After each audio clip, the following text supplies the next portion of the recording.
अपेक्षार अंत आसिला राज्य बजेट। विधानसभा रे बजेट उपस्थापन करिसेंती मुख्यमंत्री मोहन चरण माझी। चलित थर मोट बजेट परिमाण 2.90 लाख कोटी रही। एथर बजेट समस्त सुहाइला भली होईछि। विशेषकर शिक्षा, स्वास्थ्य, महिला, ओडिया अस्मिता, कृषि और कृषकों को प्राधान्य दी जाइछि। एथर कृषि पाई बजेट रे 37,800 कोटी व्यय अटकल होईछि। गत वर्ष तुलन में यह 12% अधिक।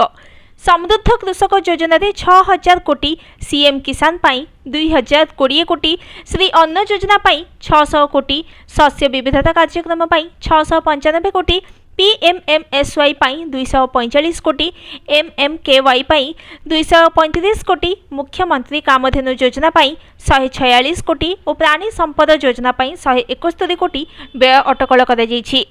एथर बजेट रे स्वास्थ्य क्षेत्र को प्राधान्य दिया जाइछि। गोपबंधु जन आरोग्य योजना पाई 6,249 कोटी, मुख्यमंत्री स्वास्थ्य सेवा मिशन पाई 3,881 कोटी, राष्ट्रीय स्वास्थ्य मिशन पाई 2,091 कोटी और निर्मल पाई 997 कोटी व्यय बराद होईछि।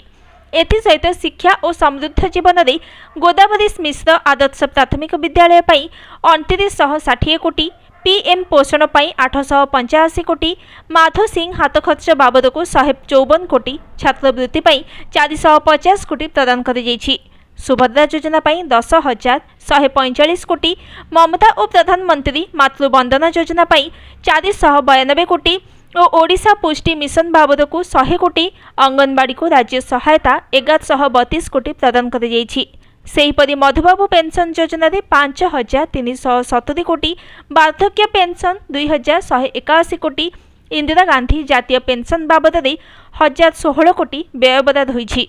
एथर बजेट रे ओडिया अस्मिता पाई भी व्यय बराद होईछि। एहा अधीन रे बकुल वन उन्नयन पाई 50 कोटी, मुख्यमंत्री कलाकार सहायता योजना रे 194 कोटी, श्री जगन्नाथ दर्शन योजना रे 30 कोटी और सांस्कृतिक अनुष्ठान को अनुदान 77 कोटी प्रदान कर जाइछि। सेहीपरि मिलेट पाई एमएसपी 4,290 टंका बाद अधिक 200 टंका मिलिबा नै घोषणा होईछि। मुख्यमंत्री कृषि उद्योग पाई 293 कोटी, ओयूएटी पाई 511 कोटी व्यय बराद होईछि। सेहीपरि चलित वर्ष लोयत सुकतेल प्रकल्प कार्य सरिब बोली मुख्यमंत्री सूचना दैछन्ति। जल संपदा विभागर मुहाण खनन पाई 386 कोटी अटकल होईछि। हीराकुद डैम नवीकरण पाई 850 कोटी व्यय हेबो। अन्य डैम उन्नति पाई खर्च हेबो 57 कोटी और नलकूप गुड़िक पाई बजेट रे 1150 कोटी रहिछि। Bureau report, news today.